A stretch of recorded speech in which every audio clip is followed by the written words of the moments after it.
And it's so long, farewell and goodbye to Greta Thunberg as she is shown the door by Israel and officially deported out of the country.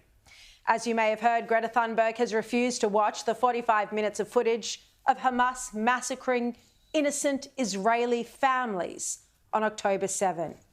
And that tells you everything you need to know about Greta and her group of self-obsessed attention seekers.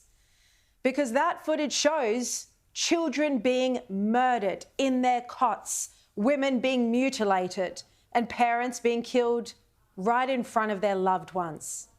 It's too graphic to broadcast on air, and I do think that's a shame. But one of my guests tonight, the Australian's editor-at-large, Paul Kelly, watched it just over a week ago when he was in Israel. And I'm going to speak to him about his trip shortly. But watching that footage would mean that Greta Thunberg would have to face the reality that Israel is trying to defeat Hamas, a terror group that committed an unfathomable genocide and barbaric atrocities on October 7.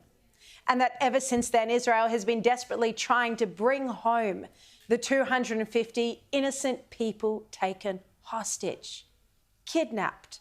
Yes, actually kidnapped. Not kidnapped like Greta claims she was kidnapped when she was given a sandwich and water and brought to safety, but kidnapped like Sharri Markson was, as she was dragged away from her home while desperately trying to keep her two beautiful babies, Kefir and Ariel, safe.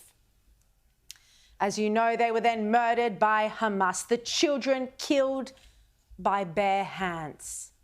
Palestinian families had a fun day out celebrating as the coffins were paraded on a Hamas stage in a murderous, grotesque spectacle. We all cried when their bodies were brought home to Israel. That is what it looks like to be actually kidnapped.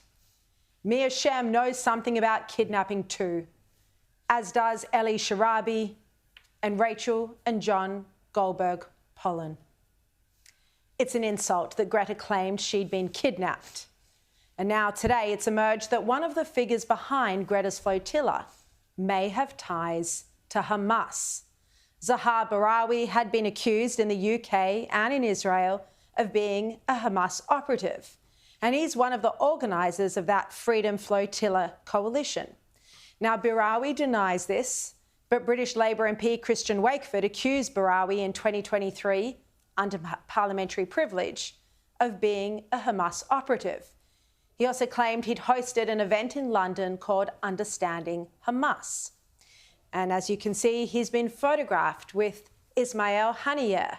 That's Hamas's former political leader who was killed in that famous attack by Israel in Tehran last year. Now, this isn't surprising to learn of the likely or possible connections to Hamas. Anyone campaigning so strongly for Israel's destruction is only doing so to the benefit of a terror group. And as for Greta and her crew, well, they've been sent home from Israel, having achieved absolutely nothing except for humiliating themselves on the world stage. Their self-indulgent virtue signalling publicity trip is now over.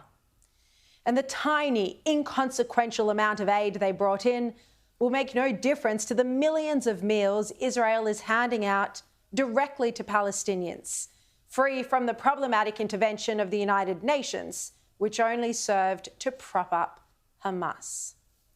But as I said last night, hatred of Israel, and by extension, Israelis and Jews, is becoming fashionable in left-wing media and political circles. The hatred driven by distorted narratives, propaganda and false claims. It would have been wise for Greta and her group to actually watch the footage of what unfolded on October 7. But that would have been confronting reality, which she and others on the left are loath to do.